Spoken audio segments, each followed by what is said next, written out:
जननी जन्म सौख्यानां वर्धने कुल संपदां पदवी पूर्व पुण्यानां लिख्यते जन्म पत्रिका गजाननं भूतगणादि सेविदं कपित्थजम्बो पलसार पक्षिदं उमासुदं शोक विनाश कारणं नमामि विघ्नेश्वर पादपङ्कजम् आदित्याय च सोमाय मंगलाय बुधाय च गुरु शुक्र शनिभ्यश्च राघवे केतवे நமஹ. உலகெங்கும் வாழக்கூடிய நெக்ஸ்ட் ஜென் நேயர்கள் அனைவருக்கும் வணக்கம். நான் உங்கள் டாக்டர் வி ராஜ்குமார் சிவாச்சாரியார் பேசுகிறேன். எல்லாரும் எப்படி இருக்கீங்க? நலமா இருப்பீங்க நம்புறேன். இன்றைய தினம் நாம் பார்க்கக்கூடியது வார ராசி பலன் என்ற வகையில 12 ராசிகளுக்கு எப்படி இருக்கு, இந்த வார ராசி பலன் எப்படி இருக்கு, இந்த வாரம் இதுதான் நடக்கும், இந்த வாரம் இதுதான் இருக்கும். ஸோ நீங்கள் கவனமாக இருக்கணும், என்னென்ன பண்ணணும், எப்படி இருக்கணும், இதுதான் மிக இம்பார்ட்டண்ட். இதுதான் நம்ம சொல்கிறது. அந்த வகையில் இந்த வார ராசி பலனில் நம்ம பார்க்கும்போது பார்த்தீங்கன்னா நமக்கு இந்த வாரத்தில் எடுத்துக்கும்பொழுது நமக்கு ஆவணி மாதம் கூட நமக்கு பிறந்துடும். ஸோ அப்போ இந்த வாரத்தில் அப்படின்னு எடுத்துக்கும் பொழுது சில விஷயத்தில் நம்ம கவனமாக இருக்க வேண்டியது அப்படின்னு சில விஷயங்கள் இருக்குது. கிரக மாற்றங்களால் நம்ம சில விஷயங்கள், கிரக பார்வைகளால், தசா புக்திப்படி, லக்னப்படி நம்ம சில விஷயங்களை நம்ம மாறணும். நம்ம எப்படி இருக்கணும்?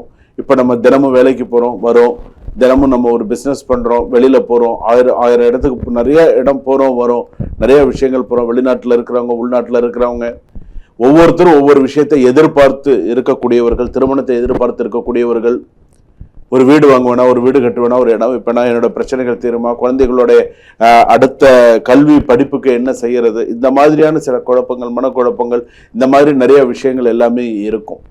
அப்போ 12 ராசிகள் அப்படின்னு சொல்லும்போது மேஷ ராசியிலிருந்து மீனராசி பரியந்தம் எப்படி இருக்கும், ஸோ என்னென்ன சூழ்நிலைகள் இருக்கும், என்னென்ன மாற்றங்கள் வரும், எப்படி இருக்கும், இந்த வாரத்தில் நீங்கள் என்ன செய்யணும், செய்யக்கூடாது, அதற்கான வழிமுறைகள் என்ன, அதற்கான பரிகாரம் என்ன அப்படிங்கிறத நீங்கள் தெரிஞ்சுக்கிறதுக்கு தான் இந்த ராசி பலன்களை நம்ம சொல்கிறோம். இது பொதுவான ராசி பலன்கள் தான். உங்களுடைய சுய ஜாதகத்தை பார்த்து ஒரு சின்ன அப்பாயின்மெண்ட் புக் பண்ணிட்டு நீங்கள் உங்களுடைய முழு ஜாதகத்தை காண்பித்து, உங்களோட பிறந்த தேதி நேரம் இருந்தாலும் கொடுங்க, இல்லைன்னா உங்கள் ஜாதகத்தை அனுப்பி கொடுத்து ஒரு அப்பாயின்மெண்ட் ஃபிக்ஸ் பண்ணி உங்கள் ஜாதகத்தை பற்றி நீங்கள் முழுமையாக தெரிஞ்சுக்கோங்க. ஒரு 25 நிமிடம் அல்லது ஒரு 30 நிமிடம் என்கிட்ட நீங்கள் பேசினா தான் உங்கள் ஜாதகத்தை பற்றி நீங்கள் கிளியராக தெரிஞ்சுக்க முடியும். அதுக்கான ஓய்வு நேரத்தை நீங்கள் பயன்படுத்தினா நீங்கள் உங்கள் வாழ்க்கையை பற்றி தெரிஞ்சுக்கக்கூடிய முக்கியத்துவத்தை நீங்கள் தர வேண்டும். அப்போ தான் நெக்ஸ்ட் லெவல். ஸோ சரி, நமக்கு இது இப்படி தான் இருக்கு, எழுதி வச்சுக்கோங்க, அதேபடி பண்ணுங்க, சக்சஸ் பண்ணுங்க. மீனராசி நேயர்களை, மீனராசிக்கு எப்படி இருக்கு? புரட்டாதி நட்சத்திரம் மீனராசி, உத்திரட்டாதி நட்சத்திரம் மீனராசி, ரேவதி நட்சத்திரம் மீனராசி. வேலை பளு அதிகரித்தாலும் அதற்கான அங்கீகாரம் கிடைக்கும். ஸோ நிறைய இந்த வாரத்தில் சில நல்ல விஷயங்கள்லாம் நடக்கும். கோவிலுக்கு போயிட்டு வாங்க. இந்த வாரத்தில் அட்லீஸ்ட் ஒரு 2 தடவையாவது சிவாலயம் போயிட்டு வாங்க. இந்த வாரத்தில் 2 தடவையாவது சிவாலயம் போயிட்டு வாங்க. அது உங்களுக்கு சிறப்பு. நீண்ட நாட்களாக நிலுவையில் இருந்த ஒரு வேலை வெற்றிகரமாக முடியும். ஒரு விஷயம் நடக்காம இருக்கு, இந்த வாரம் அது நடக்கிறதுக்கான வாய்ப்புகள் நிறைய கூடி வரும். வேலை தேடுபவர்களுக்கு நல்ல செய்தி வரலாம். நான் வேலை பார்த்துட்டு இருக்கேன் சார், வேலை தேடின்னு இருக்கேன் அப்படின்னு சொல்றவங்களுக்கு நல்ல விஷயங்கள் வரலாம். புதிய திட்டங்கள் மற்றும் புதிய வாடிக்கையாளர் மூலம் நல்ல வளர்ச்சி ஏற்படும் அப்படின்னு சொல்லலாம். பெரிய முதலீடுகளை அனுபவம் உள்ளவர்களின் ஆலோசனைக்கு பிறகு செய்யுங்கள். இப்போ ஒரு பணம் நீங்கள் எதுலையாவது முதலீடு பண்ண போகிறீங்க, ஏதோ ஒரு விஷயம் செய்ய போகிறீங்க, கொஞ்சம் கேர்ஃபுல்லாக பண்ணுங்கள். குடும்பத்தில் அமைதியும் மகிழ்ச்சியும் அதிகரிக்கும். உறவினர்களால் நல்ல செய்தி உண்டு. குடும்பத்தில் சுபகாரிய பேச்சுக்கள் உண்டு. மீனம், மேஷ, ரிஷபம், மிதுனம், கடகம். ஸோ அதனால் ஒரு நல்ல பூர்வ புண்ணிய ஸ்தானம், புத்திரஸ்தானம், நிறைய நல்ல விஷயங்கள்லாம் நடக்கிறதுக்கான வாய்ப்புகள் உண்டு. தந்தையார் உடல் நலத்தில் கவனம் தேவை. இந்த இடத்துல அதுதான் முக்கியமாக நீங்கள் கவனிக்கணும். தந்தையார் உடல் நலத்தில் கவனம் தேவை. வீட்டில் பார்த்தீங்கன்னா பெற்றோர்களின் ஆசீர்வாதம் முக்கிய முன்னேற்றத்தை தரும்.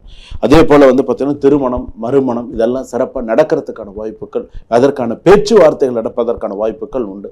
ஆணி ஆடி மேக்சிமம் இதெல்லாம் நீங்கள் பேசலாம், முடிவு பண்ணலாம். ஆவணி தை ஐப்பசியிலெல்லாம் கல்யாணம் பேசி முடிக்கலாம். அந்த அளவுக்கு நல்லா இருக்கும். சேமிப்பில் கவனம் செலுத்தினால் எதிர்கால நன்மை அதிகரிக்கும்.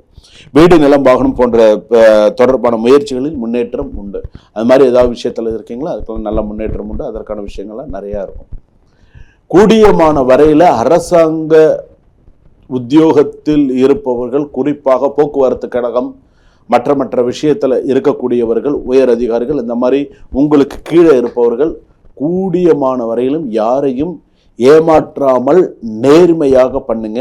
ஏன்னு கேட்டால் இந்த வாரம் ஒரு ஒரு பிரளயமே வரும், ஒரு பெரிய விஷயமே கண்டுபிடிக்கப்படும். ஸோ அந்த மாதிரி இருக்குது போக்குவரத்து துறையில். ஒரு பிரளயமே நடக்கும். அதுவும் இந்த மீன ராசிக்காரர்கள் செஞ்ச ஒரு சிறிய தவறினால் அது ஒரு பெரிய விஷயமா மாறும். ஸோ அது அது அது எல்லாருக்குமே அது இப்போ நம்ம சொல்கிறோம்ல, அதுதான் இன்னைக்கு வைரல் நியூஸ் அப்படின்லாம் சொல்கிறோம் இல்லையா, அந்த மாதிரி அது ஒரு போக்குவரத்து துறையில். ஸோ கொஞ்சம் கவனமாக பேசுங்க, கவனமாக செய்யுங்க. ஏன்னா நம்ம ஒரு இடத்துல வேலை பார்க்குறோம், நம்ம கரெக்டாக வேலை பார்க்குறோம், நமக்கு கீழே இருக்கிறவங்களும் கரெக்டாக வேலை பார்க்குறாங்களா அப்படிங்கிறது தான் முக்கியம். நம்ம மேலே இருக்கிறவங்க மட்டும் நன்னா இருந்தால் போகாது, கீழே இருக்கிறவனும் கரெக்டாக வேலை செய்யணும். கீழே இருக்கிறவன் ஏமாத்தினா அது மேலே இருக்கிறவனுக்கும் தானே கெட்ட பேர், அதெல்லாம் இருக்கும். ஸோ பார்த்துக்கலாம். உணர்ச்சி வசப்பட்டு முக்கிய முடிவுகளை எடுக்க வேண்டாம். அனைவரையும் எளிதில் நம்ப பழக்கத்தை குறைக்கவும். வியாழன் மற்றும் திங்கட்கிழமைகளில் பண விஷயங்களில் கவனம் தேவை. தூக்கம் மற்றும் உடல்நலத்திற்கு முக்கியத்துவம் கொடுக்கவும். டைம் கிடைக்கும் போது ரெஸ்ட் எடுங்க. 8 மணி நேரம் தூக்கம்னு சொல்கிறாங்க. அட்லீஸ்ட் மினிமம் ஒரு 6 hours தூங்க. 6 to 7 hours தூக்கத்தை கெடுத்துக்காதீங்க. குடும்பத்தில் உள்ள கருத்து மதிப்பு அதிகரிக்கும். வேலை பார்க்கும் பெண்களுக்கு புதிய பொறுப்பு அல்லது நல்ல பதவி இருக்கும். வேலை பார்க்கும் பெண்களுக்கு கடன் சுமை அதிகமாக இருக்கும். அதுக்காக தான் கொஞ்சம் அப்படியே போராடி தான் போயிட்டு இருக்காங்க. வேலைக்கு வரீங்க, அது சக்ஸஸ்ஃபுல்லாக இருக்கும். மன அமைதிக்காக ஓய்வுக்கும் நேரம் ஒதுக்குங்கள். அதிர்ஷ்டமான எண்கள் 3. அதிர்ஷ்டமான கலர் பார்த்தீங்கன்னா எல்லோ கலர். வியாழக்கிழமை அது மீனராசி. நீங்கள் இழந்ததாக நினைந்த ஒரு பெரிய வாய்ப்பு இன்று உங்களுக்கு மிகப்பெரிய ஆசீர்வாதமாக கிடைக்கும். உங்கள் நல்ல மனதை இறைவன் கவனித்துக் கொண்டிருக்கிறால். காத்திருந்த பலன் நெருங்கி வருகிறது. ஸோ மீனராசி பொறுத்தளவுக்கு ஓரளவுக்கு இந்த ஒரு சில விஷயங்கள்லாம் சிறப்பாக அமையக்கூடிய சூழ்நிலைகள் இருக்கு. அம்மன் வழிபாடு நிறைய பண்ணுங்க. அம்மனுக்கு எலுமிச்சம்பழம் மாலை சாத்துறது, எலுமிச்சம்பழத்தை பாதத்தில் வைக்கிறது, அல்லது அம்மன் வழிபாடு நிறைய பண்ண, அம்மனுக்கு குங்கும அர்ச்சனை பண்ணுறது, அம்மனுக்கு நெய் தீபம் ஏற்றுறது, இதெல்லாம் இந்த வாரத்தில் நீங்கள் பண்ணினீங்கன்னு சொன்னால் நல்லது. குலதெய்வ கோயில் பக்கத்தில் போயிட்டு வரலான்னா போயிட்டு வாங்க. கிராம தேவதையை பார்த்துட்டு வரணும் அப்படின்னு நினச்சிங்கன்னா கூட பார்த்துட்டு வந்தீங்க அப்படின்னு சொன்னால் சிறப்பு. வாழ்க வளமுடன்.